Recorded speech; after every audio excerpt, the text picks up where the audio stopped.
지난주에 우리의 영적 성장을 위해서 전통적인 훈련 방법이 세 가지가 있다고 말씀드렸습니다.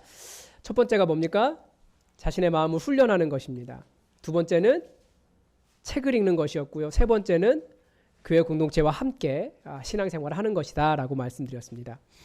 그래서 지난주에 설교에서 여러분에게 아침과 점심과 저녁에 내가 너를 너무나 사랑한다 라고 말씀하시는 하나님의 그 마음, 그 음성에 머무르라 라고 말씀을 드렸습니다. 어떻게 하나님의 그 사랑의 음성 속에서 여러분 힘을 얻으셨습니까?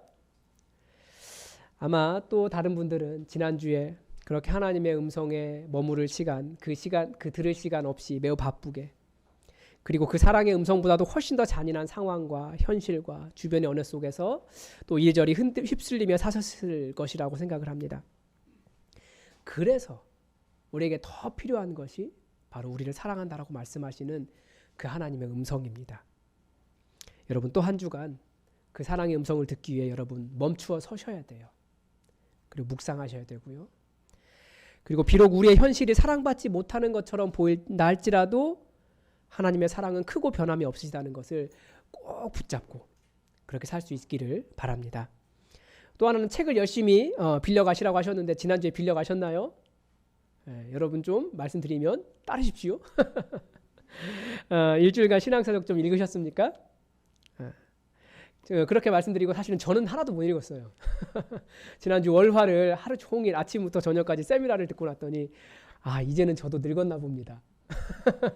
죄송합니다. 제가 제일 날이 어린 것 같은데 여기에서. 그래서 오늘도 이제 또 이번 한 주간 또 사순절 기간에 영성 훈련을 위한 책을 또 읽으려고 합니다. 오늘도 신앙서적 빌려가십시오. 열심히 읽으십시오. 우리 도서관 부서가 한 달 동안 고민해요. 어떤 책을 갖다 놓아야 될까? 그렇게 해서 갖다 놓습니다. 그 섬김에 감사드리는 마음으로 또 여러분이 또 열심히 그렇게 도서관을 이용해 주시는 것이 말이 아니라 행동으로 그렇게 감사를 말하는 방법입니다. 열심히 읽어주십시오. 가져가셔다 또 갖다 놓으시고 또 빌리시고 계속 그렇게 하십시오. 세 번째는 교회 공동체와 함께 또 교회 절기와 함께 신앙 훈련을 하는 겁니다. 지난주 수요일 제 수요일을 시작으로 사순절이 시작되었습니다. 사순절은 예수님의 십자가의 신비를 직접 그 신비에 참여하는 절기입니다. 아마 사순절이 왜 사순절인지 궁금하신 분들이 계실 거예요. 이 사순절이라는 말은 40일이라는 뜻을 가지고 있습니다. 언제냐면 전통적으로 대보름 그때 걸쳐 있어요. 교회 전통마다 약간의 차이는 있습니다. 교회 전통이 크게 세 가지입니다. 어디냐면 대표적으로 헬라, 그리스나 러시아 정교회, 이게 하나의 전통입니다. 우리가 무조건 우리 전통으로 그들을 이단이라고 말하시는 분들이 있는데 굉장히 편협한 사고예요. 하나의 큰 교회 전통이에요. 그리스 정교회, 러시아 정교회, 그리고 또 우리가 종교개혁에서 나온 로만 카톨릭, 이게 두 번째 큰 줄기고요. 그 다음에 세 번째, 우리 지금 종교개혁의 결과인 개혁교회, 이렇게 세 가지 전통이 크게 교회 전통에 있습니다. 우리 개혁교회는 이게 좀 약간 그 절기가 좀 달라요. 그러니까 제 수요일에서 시작해서 주일을 빼고 6주를 사순절로 지킵니다. 주일을 빼는 이유는 주일은 어떤 날입니까? 우리 주님께서 부활하신 기쁨의 날이에요. 그래서 아무리 사순절을 좀 경건하게 절제하며 지난다 할지라도 이 주일은 좀 기뻐하라는 거죠. 기뻐하는 빛의 절기로 지내는 날이기 때문에 이 날은 예배하면서 주님을 기뻐하는 날이기 때문에 이 날은 빼요. 그래서 한번 계산해 보십시오. 그리고 사순절 마지막 6번째 주일은 예수님 예루살렘 입성하실 때 사람들이 호산나 하면서 종려나무 가지를 흔들었잖아요. 그것을 기념해서 종려주일이라고 이야기하고 그리고 나머지 6일을 고난주간으로 보냅니다.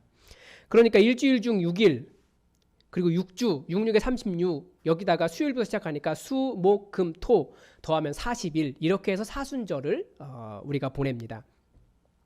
그래서 오늘은 사순절 첫 번째 주일이에요. 교회력에 따라서 이런 절기를 따라서 신앙훈련을 하시기 바랍니다.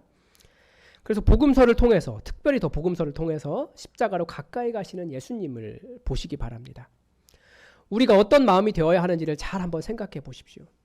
오늘 본문은 바로 당신이 그 십자가의 죽음을 설명하신 예수님에게 찾아온 두 제자에 관한 이야기입니다. 예수님은 십자가라고 하는 죽음의 길을 가려고 하시는데 예수님을 가장 열심히 따랐던 예수님께서 가장 사랑하셨던 제자들의 마음속에 무엇이 들어있는지를 알 수 있습니다. 그래서 본문을 통해서 이 십자가의 첫 번째 우리가 첫 길에서 우리가 무엇을 경계해야 되는지를 함께 살펴보겠습니다. 오늘 보면 바로 앞에서 이렇게 이야기해요. 예수님께서 십자가의 죽음과 부활을 세 번째로 설명하셨다라고 되어 있어요.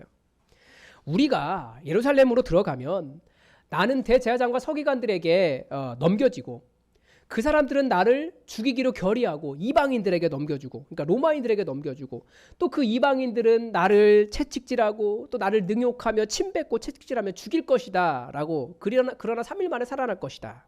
예수님 그렇게 말씀하셨습니다. 그런데 제자들은 그 말씀을 어떻게 해석했을까요? 그 첫 번째 반응이, 그 해석이 오늘 본문이라는 거예요. 35절입니다. 세베대의 아들 야고보와 요한이 주께 나와 여짜오되 선생님 무엇이든지 우리가 구하는 바를 우리에게 하여 주시기를 원하옵나이다. 야고보와 요한이 누굽니까? 예수님의 제자들 중에서도 첫 번째 제자들이었습니다. 예수님과 가장 가까이 있었고 예수님의 사랑을 받았던 제자들. 예수님의 예루살렘 입성을 앞에 두고 무엇을 요구했습니까? 무엇을 기대하고 있었습니까? 저에게 예수님처럼 되게 해주십시오. 저에게 이 모든 진리를 온전히 깨닫게 해주십시오. 뭐 그 정도, 뭐 제자라고 하면, 그 정도의 제자라면, 수제자라고 한다면 좀 수준이 달라야 하지 않을까요? 그런데 이 두 제자의 말을 들어보십시오. 37절입니다. 주의 영광 중에서 우리를 하나는 주의 우편에 하나는 좌편에 앉게 하여 주옵소서. 제자들은 이 예수님의 예루살렘 입성을 철저히 정치적으로 해석하고 있는 겁니다. 왜냐하면 그들의 메시아 개념은 정치 해방 지도자였거든요. 그러니까 예수님께서 예루살렘에 입성하신다, 예수님께서 고초를 당하신다, 이런 것들을 어떻게 해석했을까요?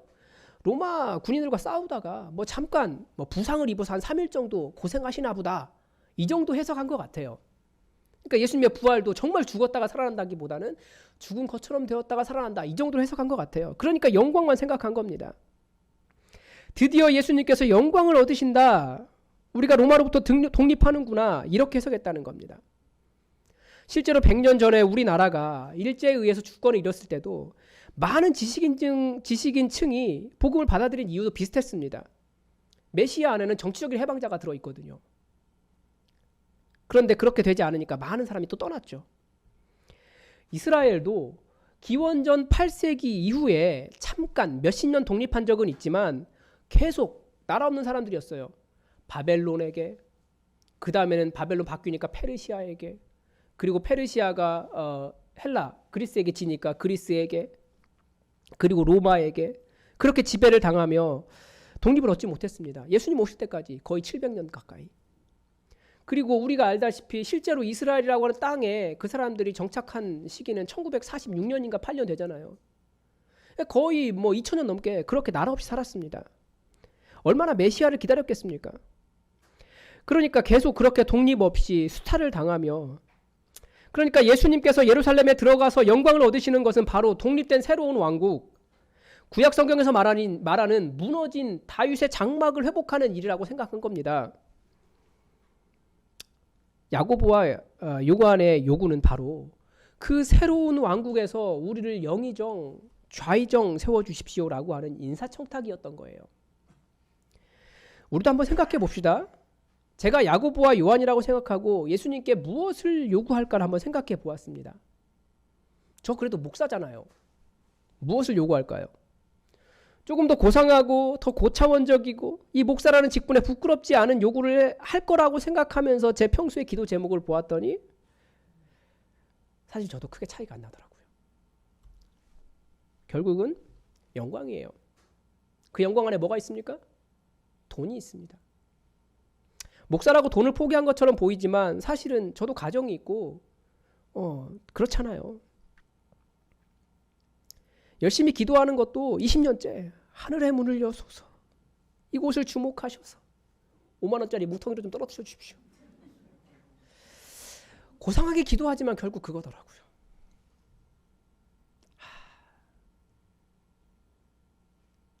우리가 몇십 년 동안 주님 따라가면서 주님께 드릴 기도가, 주님께 요구할 것이 결국 이거밖에 없는가? 정말 한심해서 한숨이 나왔습니다. 우리가 복음 안에서 원하는 삶은 성공은 소시민적인 성공이에요. 좋은 학교 가고 안정적인 직장 잡고 매력적인 배우자를 만나서 집 사고 자녀들 잘 기르고 요즘은 주식과 비트코인에 성공하고 가끔 일탈을 한다면 멋있는 밴드 생활, 취미 생활 하면서 경치 좋은 곳에서 차박하고 오늘 같은 날 좀 날씨 좋아지면 어떻습니까? 주님 잠깐 죄송합니다 라고 말하고 차박하고 오는 거잖아요. 뭐 밥보다 비싼 커피 사 먹을 수 있고 돼지고기보다 소고기 먹고. 여러분 이런 삶에 예수님 꼭 필요합니까? 간절히 기도해서 이런 삶 얻으려고 예수님 따라가는 겁니까? 야고보와 요한이 예수님 처음 따를 때 포기했던 아버지와 배를 버려두고 예수님을 따를 때 그런 조금 낫다는 그런 삶 얻으려고 예수님 따라간 겁니까? 물론 그런 건 삶이 나쁜 거 아니에요. 지난 금요일 새벽 본문에서 보았듯이 하나님 제대로 섬기지도 않는 바리새인들이나 서기관들은 나쁜 짓 해가면서 잘 살아가는데 하나님 팔아가면서 그래도 그렇게 살아가는 거 보니까 그 사람들이 더 지혜롭다. 제자들 너희들도 좀 잘 좀 살아봐라. 순진하게 호구처럼 당하지만 말고. 이것이 예수님의 마음이기는 해요. 우리 좀 잘 살아가는 거 그리스도인들. 그러나 주인이 뒤바뀌면 이 생각이 교회와 복음을 어렵게 만듭니다. 교회라면 전능하신 하나님이라면 나를 위해 죽으신 주님이라면 우리에게 그런 평안 주셔야 되는 거 아닙니까? 라는 그 생각 말입니다. 하나님이 우리의 주인이 아니라 돈이 나의 주인 될 때 교회는 어려워집니다. 교회가 성도가 그런 생각 해왔기 때문에 교회는 하늘에 닿는 거대한 교회를 세워가고 또 교회에서 떨어지는 조금의 이권에 관심을 가지면서 주변 사람들에게 너네 신은 왜 그렇게 보석을 좋아하냐? 라는 조롱을 당하는 상태가 지금 우리 교회의 상태잖아요. 예수님께서 십자가에서 그 모진 고통 속에서 죽임을 당하시면서까지 우리에게 주고자 하셨던 그 고상한 목표가 겨우 그 정도라는 거냔 말입니다. 사람을 낚는 어부가 될 것이다 라는 제자의 목표가 겨우 그런 소시민적인 삶이겠냐고요. 예수님도 너무나 답답하셨어요. 그래서 야고보와 요한에게 반문하십니다. 36절입니다. 제가 좀 해석한 말로 다시 읽어보겠습니다. 헐, 너희들 지금 무슨 얘기하는지 아냐? 이거예요. 영광? 내가 당한 일 너희가 당할 수 있어? 이 십자가 지는 일을 너희들이 할 수 있다고? 그랬더니 야고보와 요한이 뭐라고 대답합니까? 39절입니다. 그들이 말하되 할 수 있나이다. 자신들이 할 수 있다고 말합니다. 왜 할 수 있습니까? 그 이유는 하나예요. 거기에 뭐가 있으니까? 영광과 부와 권력이 있기 때문에 할 수 있다라고 말하는 거죠. 그런데 불과 며칠 뒤에 무슨 일이 일어납니까? 40절 말씀 한번 보겠습니다. 내 좌우편에 앉는 것은 내가 줄 것이 아니라 누구를 위하여 준비되었든지 그들이 얻을 것이니라. 여기서 예수님께서 말씀하신 좌우편은 하늘나라에 있는 영광의 보좌일 겁니다. 근데 현실 속에서는 어땠을까요? 불과 며칠 뒤에 당장 마가복음 15장 27절만 봐도 예수님의 좌우편, 그 십자가 달릴 때 예수님의 좌우편은 누가 있었습니까? 강도들이 있었어요. 강도들. 예수님 잡히실 때 이 제자들이 다 도망가 버렸으니까. 예수님 십자가에서 돌아가실 때 제자들이 함께하지 않았기 때문에 예수님께서 마치 중범죄자처럼 강도들 사이에서 돌아가셨다고요. 제자들이 예수님 버린 거예요. 무엇 때문에? 예수님의 십자가에 자신들이 원하는 영광이 없었기 때문에. 난 이러려고 예수님 따른 게 아닌데 그렇게 말한 거예요. 다른 말로 하면 저는 예수님께서 원하시는 그런 삶 전혀 관심 없습니다. 십자가 예수님이나 알아서 지십시오.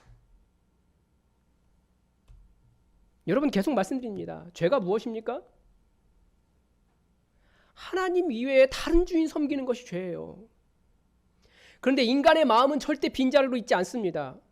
사람들은 하나님 떠나서 자유하려고 해요. 그런데 결국 정말 자유한 겁니까? 자유롭다고 말하지만 다 속는 거예요. 결국 다른 주인 섬기는 것에 불과합니다. 뭐 섬깁니까?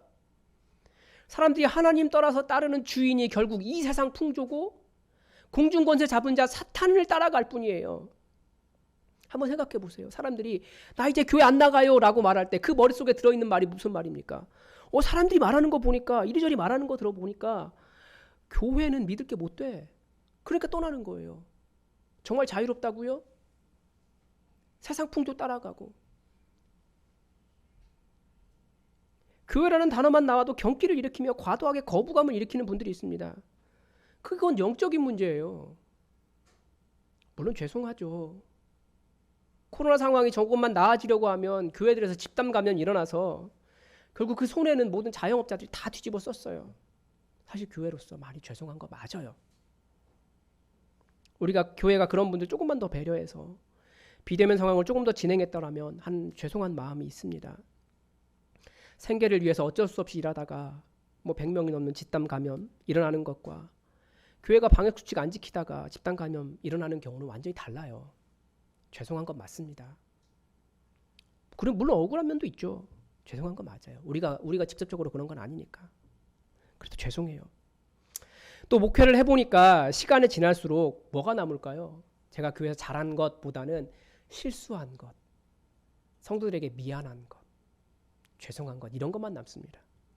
그래서 아마 한 10년 정도 하고 나면 아마 모든 성도들에게 죄송한 것이 하나씩 있을 것 같아요. 그래서 여러분이 성숙한 마음으로 목사를 바라보실 때 7번씩 70번이라도 용서하는 마음을 가지시기 바랍니다. 여러분의 목사가 많이 부족한 사람입니다. 이해해 주세요. 그러나 교회와 이 신앙에 대해서 지금 우리가 가지고 있는 이 교회의 부족함 때문에 혹은 목사의 부족함 때문에 진리를 추구하는 일을 포기하면 그건 진짜 더 큰 손해라는 거죠. 사람은 자신이 자유롭게 판단하는 이성적인 존재라고 착각하지만 그러나 그 모든 생각의 방향이 난 하나님을 나의 주인으로 모실 수 없어 라고 가고 있다면 그것은 죄일 뿐입니다. 야고보와 요한이 예수님을 잘 따르고 있는 것입니까? 아버지와 배를 버려두고 예수님 따라가고 있습니까? 그러나 결국 그들의 주인은 누구였습니까? 자기 자신이었어요. 그게 죄라고요. 다 포기하고 예수님 따라가고 있는 건데 결국 죄 짓고 있는 거였어요. 그게 죄예요. 이런 죄의 결과, 열매가 우리가 생각하는 간음이고 도둑질이고 살인이고 거짓말이고 이런 건데요. 그런 도덕적인 죄가 죄의 결과지 그 자체가 죄가 아니에요. 죄의 근본적인 개념과 열매를 혼동하시면 안 됩니다. 그래서 지난주 새벽 기도에 아주 정확하게 누가복음에서 죄가 무엇인지 아주 정확하게 지적하는 본문이 있었습니다. 어떤 사람이 큰 잔치를 베풀고 사람들을 초청했습니다. 처음에는 다들 온다고 말했어요. 그리고 막상 잔치날이 되니까 종을 보내서 에스코트 하도록 보냈습니다. 근데 그 자리에서 갑자기 사람들이 저 못 가겠다고 거절하는 거예요. 다들 양해해달라고. 죄송합니다. 제가 못 가겠습니다. 그러면서 되는 이유 한번 들어보실래요? 첫 번째 사람 뭐라고 이야기했습니까? 자기 밭 샀대요. 양해해 주십시오. 그러니까 죄송한데요. 저 밭을 샀는데 밭에 좀 나가봐야 됩니다. 두 번째 사람 뭐라고 했습니까? 자기 소 샀대요. 소 10마리 샀대요. 많이 샀죠. 그래 시험하러 가봐야 합니다. 미안한데 양해를 부탁드립니다. 겸손하게 얘기했어요. 세 번째 사람은 더 당당하게 얘기했습니다. 저 장가 들었습니다. 장가 들면 1년간 전쟁도 면제해 주는데 잔치쯤 안 가면 어떻습니까?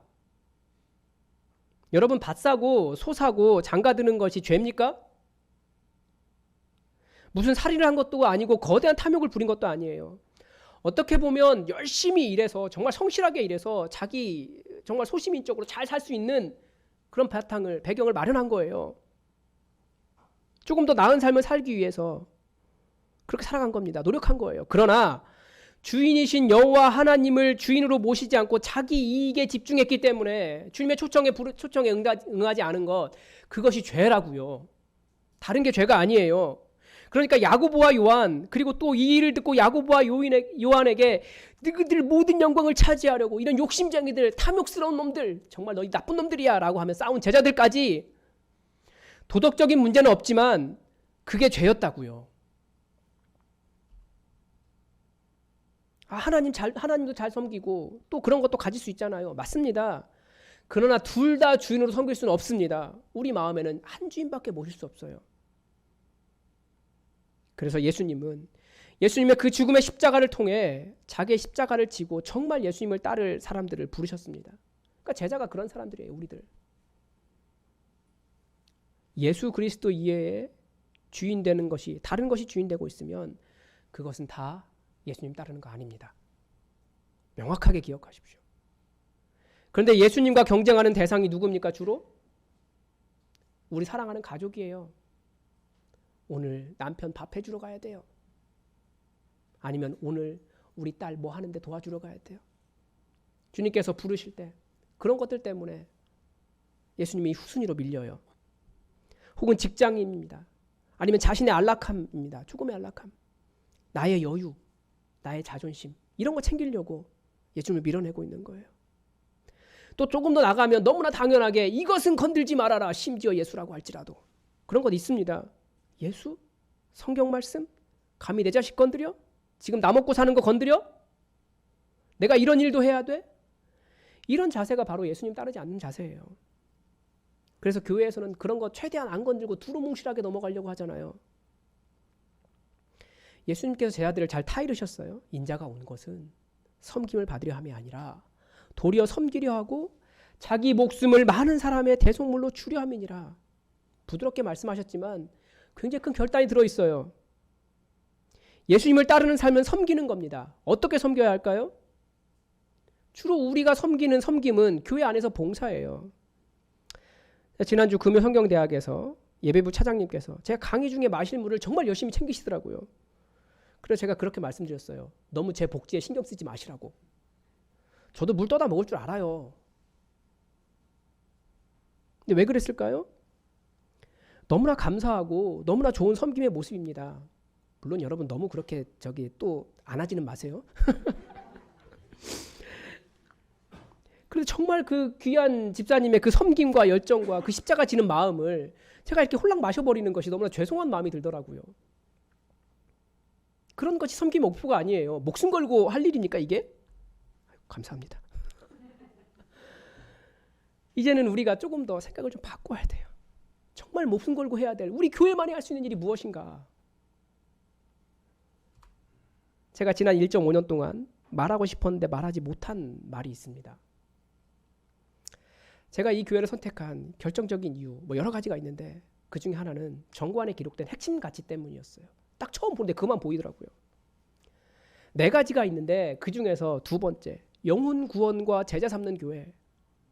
여러분 알고 계셨습니까? 그게 우리 교회의 핵심 가치예요. 우리 그것 때문에 모인 거예요. 그런데 여러분, 교회에서 가장 말하기 어려운 주제가 이거예요. 무엇 때문일까요? 영혼을 구원하는 일은 내 영혼을 갈아 넣어야지 가능합니다. 그 의미 그대로 예수님처럼 다른 사람을 위해 내 생명을 대속물로 내주어야 합니다. 제자 삼는 교회, 이 제자 되는 일에는 여러분의 시간과 돈과 열정과 여러분이 즐기는 모든 것을 포기해야지 가능한 일입니다. 그런데 지난 1.5년 동안 여러분의 삶을 들여다보니까 다들 너무 바빠요. 너무 바쁘시더라고요. 그거 건들면 제가 정말 목회 그만둬야 될 것 같았어요. 그러나 복음 전하는 일에, 제자 훈련하는 일에 시간과 에너지를 쏟은 사람이 별로 없으시더라고요. 그래서 한편으로는 사실 코로나 바이러스가 매우 감사했어요. 아무것도 안 해도 되니까. 그런데 이제는 지체할 수 없습니다. 여러분 이제는 하셔야 됩니다. 주님 언제 오실지 몰라요. 그래서 여러분 첫 번째 무엇을 하셔야 됩니까? 복음을 전하셔야 돼요. 그런데 복음을 전하라고 하면 사실 굉장히 부담스러운 게 사실이에요. 요즘 우리가 나는 복음을 받아들였는데 어떻게 전해야 할까? 이 부분에 대해서 굉장히 막막해요. 왜 그럴까요? 우리 예수 믿지 너무 오래됐어요. 그래서 예수 믿지 않는 사람들이 어떻게 생각하는지 잘 몰라요. 물론 여러분들은 그 가운데 살아가고 계시지만 어떻게 대응해야 될지 잘 몰라요. 또 저도 마찬가지예요. 그래서 여러분 전문가가 되도록 훈련하는 것이 먼저입니다. 복음을 전하는 일에 전문가 되도록. 제자 훈련은 5인 이상 모임 금지에 해당하고 아직 거기까지 가기에는 우리의 열정이나 단계가 쌓이지 않았어요. 그런데 복음을 전하는 일은 1대1로 할 수 있습니다. 여러분 사순절이 시작됐는데 여러분이 이 사순절에 공동체와 함께할 영적 훈련이 무엇일까요? 그래서 저는 여러분 복음을 전할 수 있도록 이 안에서 훈련하시기 바라고, 또 내가 다른 사람이 복음을 잘 전할 수 있는 임상의 대상이 되어주는 겁니다. 그래서 가르치는 사람, 동시에 또 배우는 사람 같이 하시는 거예요. 이 복음을 전하는 일은 영혼을 수술하는 의사와 같습니다. 인간 의사들, 제가 일부 예배 때 그런 얘기 했어요. 저는 의사들 천재라고 봐요. 그 사람들 천재예요. 뭐 한 2주 공부했다고 하는데 공부 막 이렇게 쌓아놓고 다 외웠다고 이야기해요. 천재예요. 그런데 그런 사람들도 병원에 가서 그렇게 배우고도 병원에 가서 또 인턴하고 레지던트하고 선배 교수님들한테 혼나고 그러면서 깨지면서 배워가지고 간신히 의사가 돼가지고 나오는데도 또 그래도 실수해요. 그런데 영혼을 구하는 일에 우리가 그만한 훈련이나 그만한 교육 받았냐고요. 연습을 했냐고요. 충분히 레지던트하고 인턴하면서 우리 그렇게 임상을 했냐고요. 째고 자르고 꼬매고 혼나고 해본 적 없다라는 거죠. 그래서 여러분, 복음을 잘 전할 수 있도록 전문가가 되도록 이 안에서 먼저 임상을 하시고, 또 그런 임상의 대상이 되어주시면서 복음을 전하는 사람들, 복음을 받아들인 사람들의 마음을 우리가 잘 알아야 돼요. 바쁘고 분주하고 여유가 없고 힘들고 내 역량을 뛰어넘는 것 같고 그러하다 할지라도 영혼을 수술하는 의사가 된다는 생각으로, 예수님처럼 만사 제쳐놓고 자기 목숨을 대속물로 주는 십자가를 지닌 심정으로 그렇게 여러분 따라오시기 바랍니다. 올 한 해 목표는 딱 2가지예요. 하나는 목장을 세우는 거고, 하나는 복음 전하는 일에 전문가가 되는 겁니다. 이거 하는데도 1년이 넘을지도 몰라요. 그래서 이거 하냐, 이 프로그램 저 프로그램 하자고 여러분 말하지 마십시오. 다 안 할 겁니다. 우리 안에 복음, 내 안에 나를 살찌게 하는 일만 계속 해달라고 이야기하는데, 그럼 뭐 돼요? 비만 돼요. 이제 다른 사람, 우리가 어떻게 섬기며 어떻게 복음을 전할까, 이 전문가 되는 일에 여러분 집중하셔야 됩니다.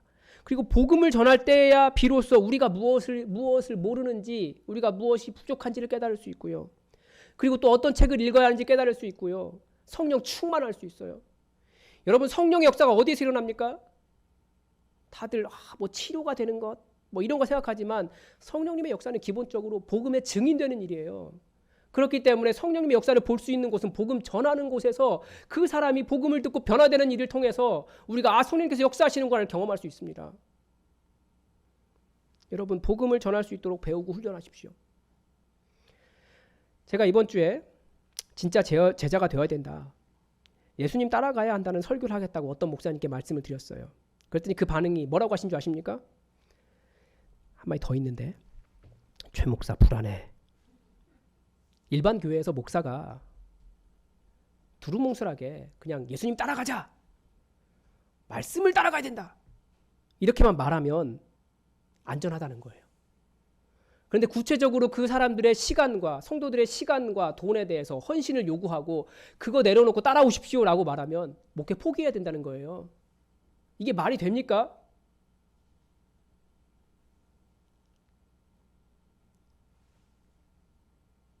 성경은 내 귀에 평안을 들려줄 거룩한 헛소리를 하는 시대가 말세라고 가르쳐 주셨어요. 그러니까 지금이 말세예요. 우리 시대가 그래요. 다들 자기 기준이 있어서 거기에 맞지 않으면 아무리 성경 말씀을 전해도 그건 네 생각이고, 자기 귀에 듣기 좋은 이야기 해주는 설교자 찾아갑니다. 돈을 내는 건 할 수 있대요. 교회가 좀 엄청나게 하는 거 보니까. 그런데 그것보다 훨씬 돈이 적게 드는 복음 전하기 위해서 10,000원, 20,000원 쓰는 거, 그거 하자고 하면 이건 내 건데 내 것을 왜? 라고 반응합니다. 그러면서도 예수님 따르는 것처럼은 느끼려고 애매한 개인적인 고난을 십자가라고 말해요. 예수님은 그 시대에 평안이 아니라 불을 던지러 오셨다고 하셨습니다. 그리고 그렇게 불을 던지시다가 십자가에서 죽으셨어요. 그래서 우리가 진짜 교회 하자고, 지금 우리 여기 교회 세우고 가고 있잖아요. 십자가 지겠다고 하고 있잖아요. 그러면 여러분 진짜 십자가 지십시오. 복음을 전하는 인턴 과정에 참여하십시오. 제가 다음 주 주일에 어떻게 참여할지를 구체적으로 여러분에게 로드맵을 그려드리겠습니다. 참여하십시오. 그래서 이 사순절 기간이 진짜 제자가 되기 위해 예수님처럼 십자가 지는 그런 첫 번째 발걸음을 시작하는 그런 시기가 되기를 바랍니다. 기도하겠습니다. 하나님, 우리가 교회 안에서 신앙생활 오래 하며 영적인 유익을 많이 누려가지만 정말 우리의 주인이 하나님 되었기에 정말 나를 내려놓고 십자가의 길 걸어가고 있는지 우리 자신을 돌아보며 반성합니다. 예수님 따랐던 이 야고보와 요한 최고의 제자였지만 여전히 그들 마음속에는 예수님보다는 자기 자신이 들어있었습니다. 하나님, 혹시 우리에게도 그런 모습이 있는가 돌아보며 이 사순절 첫 번째 시간을 시작합니다. 하나님, 우리가 온전히 하나님만 주인 삼고 내가 주인 삼고 있는 모든 건 내려놓고 주님의 은혜 안에 머무를 수 있도록 우리를 인도하여 주옵소서.